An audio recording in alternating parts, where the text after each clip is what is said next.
네, 진보당 부대변인 김도연입니다. 오전 브리핑 시작하겠습니다. 총 3건입니다. 황상무 수석 사퇴, 이젠 런종섭 차례입니다. 회칼 황상무 수석이 결국 사퇴를 밝혔고 대통령실은 수용했습니다. 그나마 민심을 아예 무시하지 않은 것은 다행입니다. 그러나 경질이 아닌 사의 수용이라는 우회로를 선택한 윤석열 대통령의 모습에 흔쾌하지 않습니다. 당선인 시절엔 언론의 자유를 외쳤던 대통령이지만 정작 국민에게 보인 모습은 입도 뻥끗하지 말라는 메시지뿐이었기 때문입니다.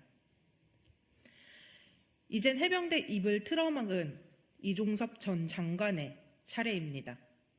이틀막 정권은 반드시 심판하겠다는 국민의 의지가 날로 높아지고 있을 뿐만 아니라 국민의힘 의원들조차 하루라도 빨리 런종섭 사태를 해결하길 바라고 있습니다. 찐윤을 주장하는 윤상현 의원은 대통령실이 인식을 못하고 있다며 대통령의 결단을 촉구했습니다. 이제 공은 윤석열 대통령에게 넘어왔습니다.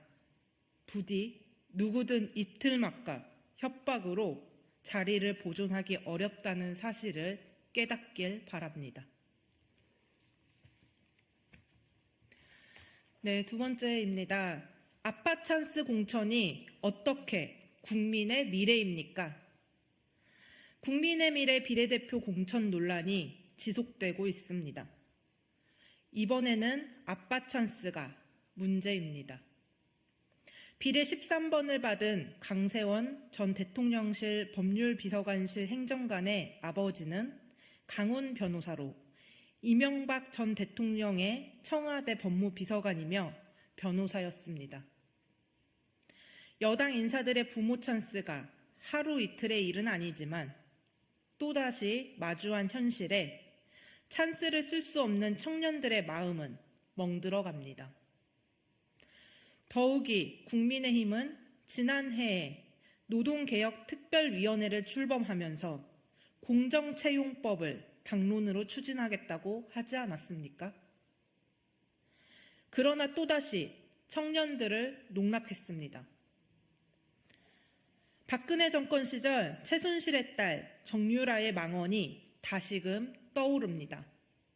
능력이 없으면 니네 부모를 원망해.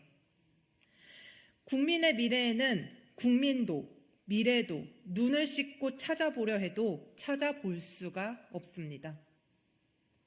그들만의 미래를 함께 만들어주고 싶은 국민은 없다는 점을 분명히 인지해야 합니다.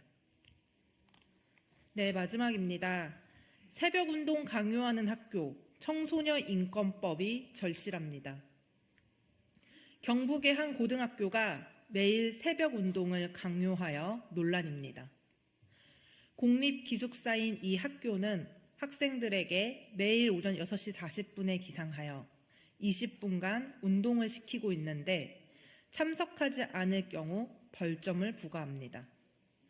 벌점이 누적되면 학부모 면담은 물론 선도위원회에 회부되기도 합니다. 학교 측은 25년간 이어온 전통이라며 문제가 없다는 입장입니다. 선택할 자유가 없는 새벽운동은 인권 침해입니다. 아무리 전통이고 체력 증진을 위한 것이라도 학생들 스스로가 참여를 선택할 수 있도록 해야 합니다. 또한 취침 시간이 오전 1시로 정해진 이 학교의 기숙사 특성상 학생의 건강권 침해가 명백해 보입니다. 국가인권위원회 또한 이런 방침이 인권 침해에 해당한다는 판단을 내놨습니다. 안타깝게도 청소년 기본법을 통해 청소년이 사회 구성원으로서 권익을 보장받고 자유롭게 활동할 수 있어야 한다고 규정해 두었지만 여전히 실질적인 권리에 대한 구체성이 부족합니다. 최근에는 청소년 인권을 교사 인권과 대립하는 구도로 설정하거나 학생 인권 조례 폐지로 청소년의 인권을 축소하려는 경향이 높아지고 있습니다. 모든 사람에게 인권이 보장되어야 하듯이 청소년 또한 사각지대 없이 인권을 보장받아야 합니다.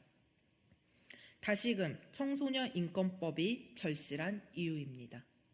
네, 이상입니다.